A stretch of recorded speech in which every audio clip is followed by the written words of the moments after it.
So, Tim, good to see you again. Could you introduce yourself and Wise Alpha? Yeah, great to see you again, Cormac. Thank you for having me on the show.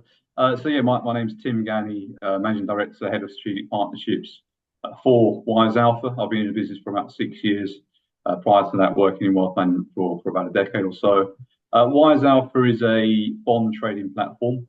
Where it's more than that, it's opening up the bond market to everybody. So we Mm, provide access to corporate bonds, which are normally available in sizes of £100,000 mm, in smaller denominations in size of £100.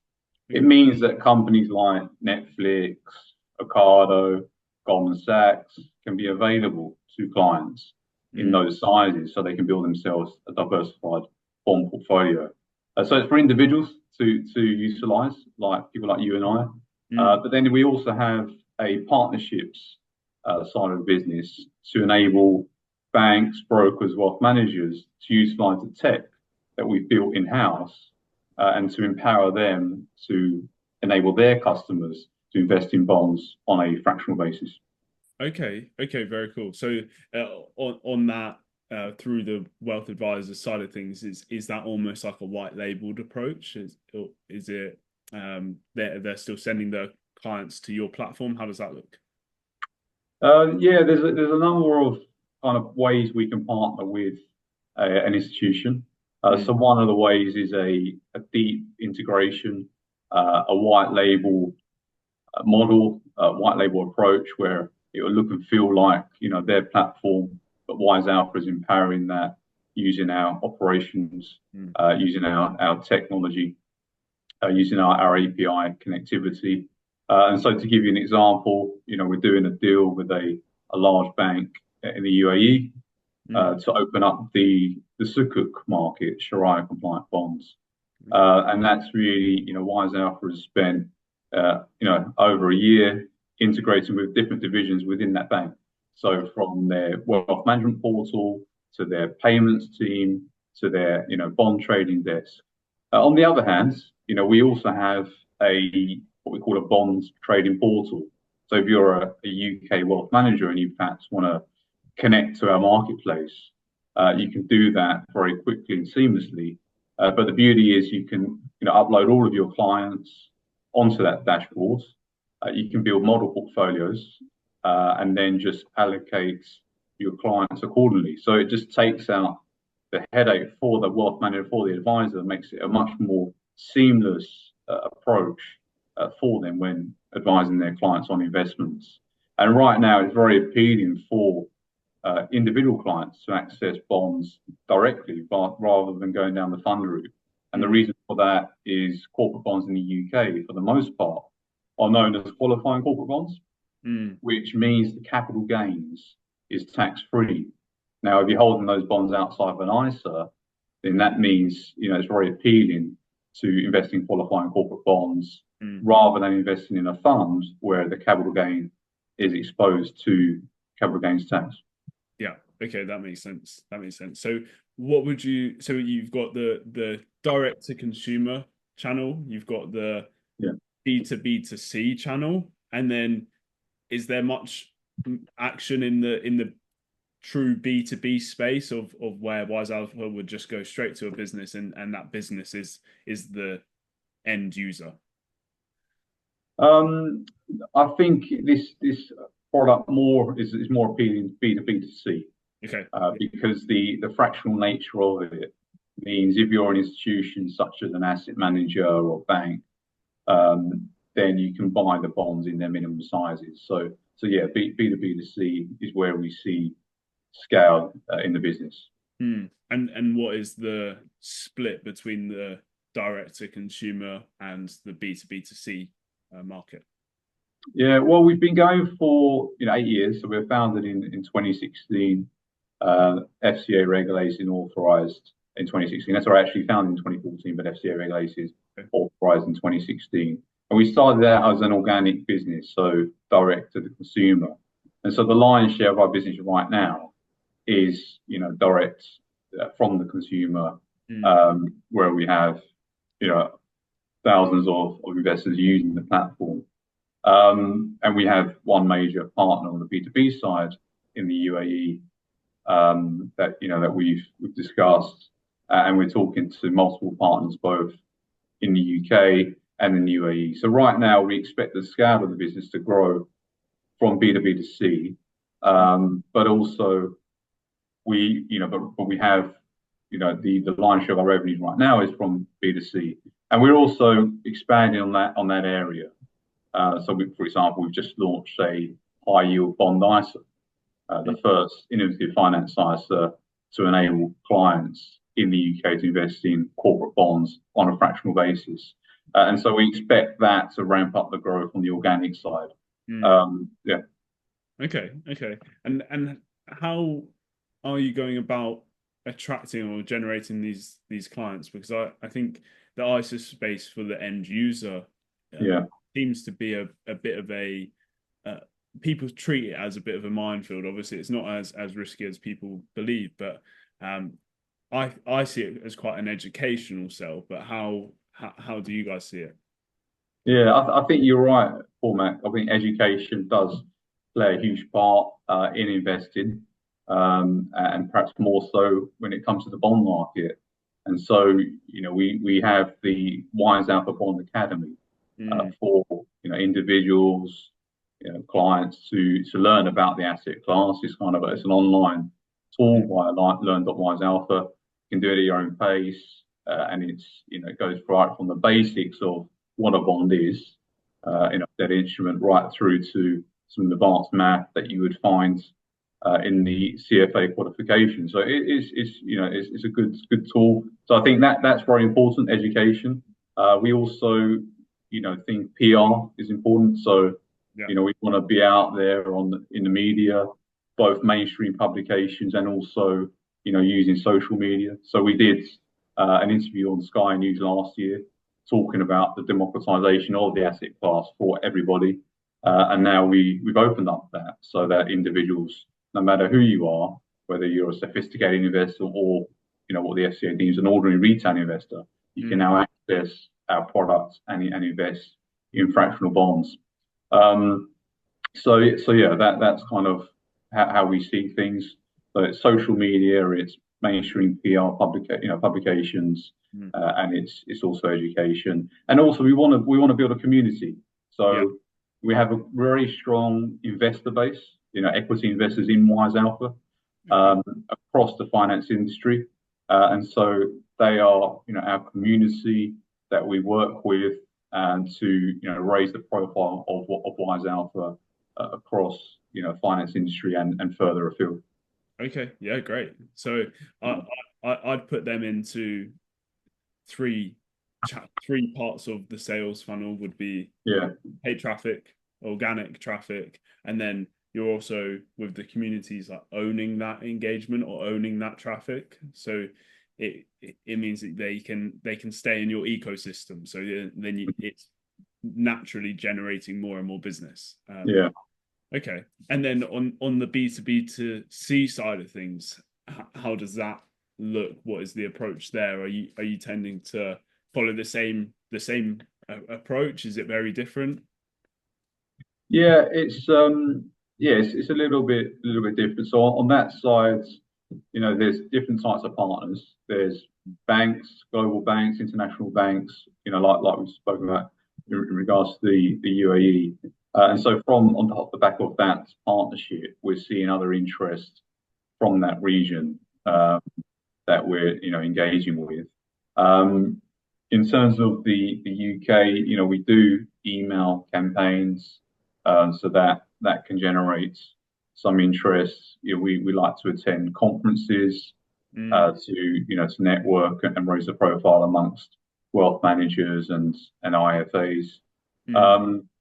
And then we're doing some social media promotions to raise the profile that way. And then it's also through the network within the team and across the shareholder base. So there's different routes to engaging those partners. The sales cycle for a partner can be anything from a few months to over a year. So it can take a while to develop those relationships, and it is an education it is an education as well. Mm, Is educating those potential partners that direct bonds can mm, add considerable value to your underlying clients mm. versus going down the fund route. So it is part of that process is having those discussions and bringing in key members of the team to provide that depth in terms of credit discussion. Definitely. Okay, so on the partnership side of things, I was speaking to another managing director this week about how they initially went down the route of creating partnerships, but then slightly different offering, but they created partnerships and then they didn't see anything off the back of it. So how important is the not just winning that partnership or creating that relationship, but then also maintaining and building on that relationship over time? Yeah, I think that's where the education piece comes in. Mm, And so it's making sure that there is a clear buy-in from stakeholders within the firm. mm, To give you an idea, format, the business that we're working with in the UAE, we went over to Abu Dhabi. We did workshops with the team. There was a round table. There was probably about 20 from their side, five from our side. But it was very important that they were all buying into the idea of bringing fractional certificates to the UAE mm, across the different departments, from Sharia to their bond trading desk and their wealth management team and so forth. So that's very important. I think it's very good, important for them to know, the partner to know what is the upside in terms of the commercials. mm. There has to be a commercial reason for a business or wealth manager to consider the bond trading portal. Yeah. And so we can increase efficiencies, save their advisors, wealth managers, multiple days via our bond trading portal rather than building a bond portfolio themselves. Mm, Then there's clear, efficiency gains that they can see. And also our access to the bond market is going to be greater than a lot of wealth managers just because of the nature of our business. That's our core mm, focus is corporate bonds, and so that can provide um, opportunities for us to be providing better pricing on bonds versus those wealth managers reaching out to the street directly. So yeah. yeah, it's those things. Okay, yeah. So it's not just getting the buy-in from the stakeholders, but making sure that all the way through the organization there's an understanding of the value that you're bringing to each individual person that's going to be involved. Yeah, that's right. And it might be that if for a big partner where there's a deep tech integration and our team are spending months working on that, there'll be an upfront cost Mm, which will have to be paid for by the partner. And mm, so, if they're doing that, they are committed to seeing the project through and making it, a success. And so we can help them, however, with the marketing of the product. mm. So, and we help them with the, training their advisors on how to position it if that's something that's required. So we can provide as much support that is required by the potential partners. So, for example, some wealth managers are not necessarily experts within the fixed income space, and no one would expect them to be. And that's an area we can provide advice on. They can outsource their fixed income, um, advisory process to us, and we can help build and tailor those portfolios based on their requirements. So yeah, there's many ways we can work with partners given our nimble approach to partnerships. Great. Okay. Okay.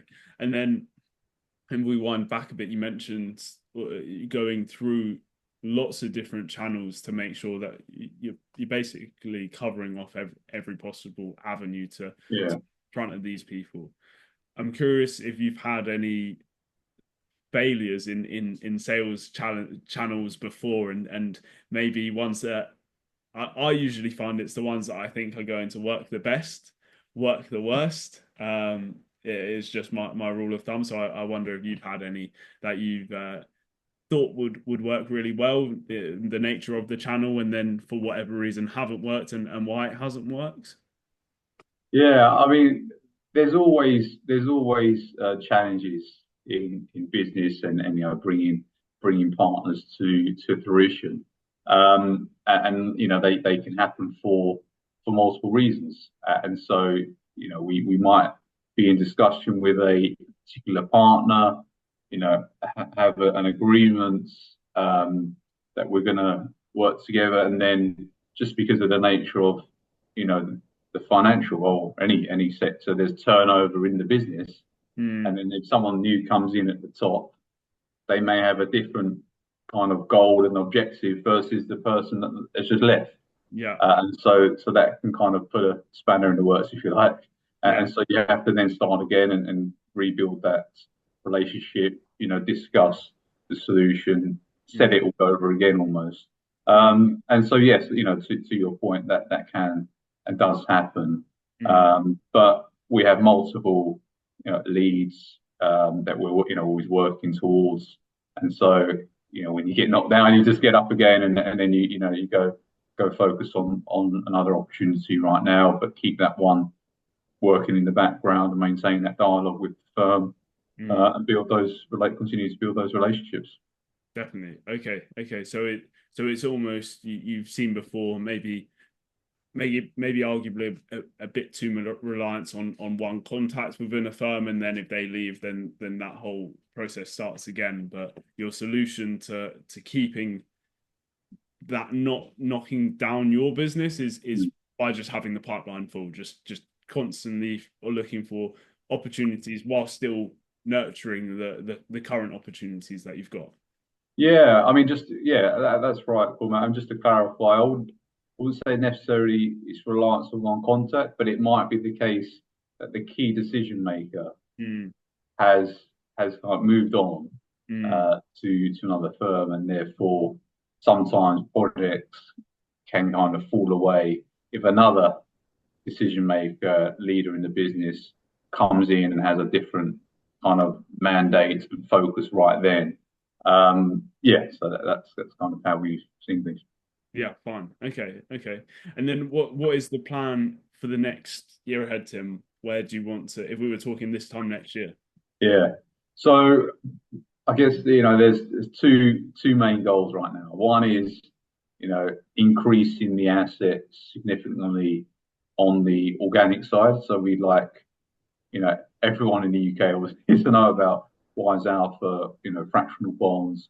We want individuals to open accounts, open ISAs, and we believe it should be in the hands of many, not just a few. It is an accessible product, so that's very important to us.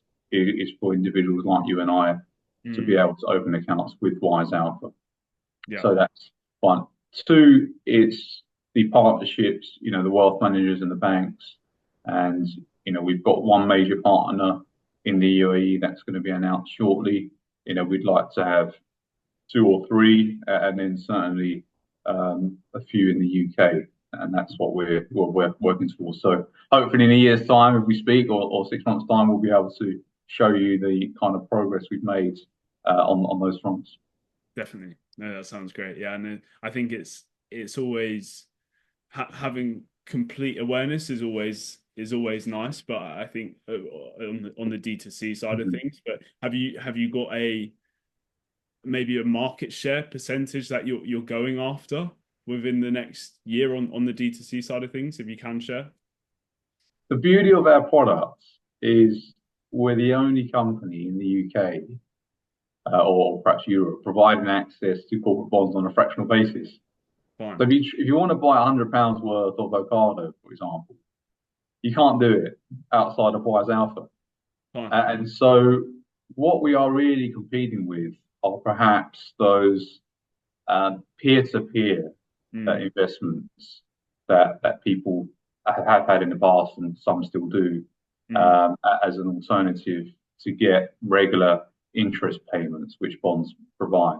mm, And we are also competing with, say, a bond exchange traded fund or a bond fund, mm, rather than a client investing in that more general approach to investing in the asset class, thinking about investing directly or investing in a diversified way, but using our RoboWise tool, which is an automated portfolio tool, enables the client to quickly access the bond market. But the beauty is they can tailor it to their own preferences as well if they want to. Okay. And so I think we're competing against those things, peer to peer, and other ways to get exposure to the bond market rather than another Wise offer. Yeah. So I don't know in terms of share the market, but we'd love for certainly a lot of those peer to peer investments, which is higher risk than investing in a institutional corporate bond and similar returns, to look at Wise Alpha as an option for their portfolio, especially with the Inventive Finance ISA that we've just launched.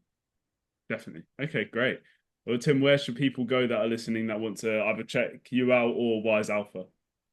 Yeah, please. I mean, absolutely. Wisealpha.com is the best port of call. There you'll see all of the bonds that are available.